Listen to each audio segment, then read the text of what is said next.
A lot of you have asked about my story with statins because I take them. Now, first of all, I'm not paid by Big Pharma. Nobody in pharmaceutical company pays me, and I don't prescribe statins. That's not the kind of doctor I am. But I do have my doctors that prescribe me statins, and I gladly take them, and let me tell you why. I have a form of familial hypercholesterolemia. My father had his first heart attack at age 55, and my brother had a heart attack at age 50, and he didn't make it. So I'm kind of uniquely invested in this. My low-density lipoprotein was over 190 when I started. Using the Mediterranean diet, which I was terribly adherent to, I got it down to about 170, but that's not enough. As with most diet and exercise programs, you could only get it down so far, and in that case, it wasn't enough. So my doctor put me on a combination of Crestor, which is a fourth-generation statin, and Zetia, which is another non-statin medication to help reduce cholesterol. As a result, my LDL is now well below 70, and because of that, I feel pretty confident that I can decrease my risk of heart disease and strokes by a tremendous amount. I wish I would have started them many years before than I did. Here's the thing. On the internet, there's a lot of misinformation and fear-mongering about statins. There is indeed, and you're fucking one of them.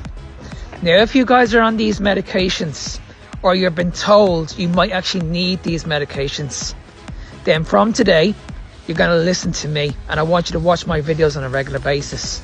Okay? Because these people haven't got a fucking clue when it comes to your health. Now, I know these people like to go off these studies. Every time you hear these doctors, they like to go off these studies. So let's look at one right now. Now, here's the number right here if you want to look this shit up for yourself. But I want you guys to look at this. Now, this clearly states, okay, look at it very, very closely. It says the use of statins may have an adverse effect on insulin sensitivity and it will increase insulin resistance. Now, let's look at this insulin resistance graph. Guys, this is not rocket science. You can clearly see that at least one of us are walking around with one of these health conditions at the moment. So the question is simply this. How the fuck are these statins going to help us? I need you guys to explain that to me. And then when we go to you people and we say, okay, we're going to be putting these statins, what else should I be doing? Okay, this is the advice we're going to get. We need to put you on a low-fat diet. You need to make sure your cholesterol numbers are low. Now, newsflash, every single one of us are doing this at the moment. I say this all the fucking time. Every single one of us are on a low-fat diet, but yet these health conditions are continuing to rise every year.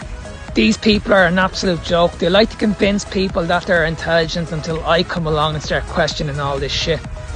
Guys, listen to me very, very carefully. Honestly, these people do not have your best interest when it comes to your health. I can assure you that when it comes to you guys becoming insulin sensitive, we can do this through diet alone. Trust me on this. I know this because I work with an awful lot of people and every single one of them have been able to reverse their insulin resistance very, very easily. So these people can keep coming out with these studies and telling me what works, but I'm going to keep on telling you people I know exactly what works. Thanks very much.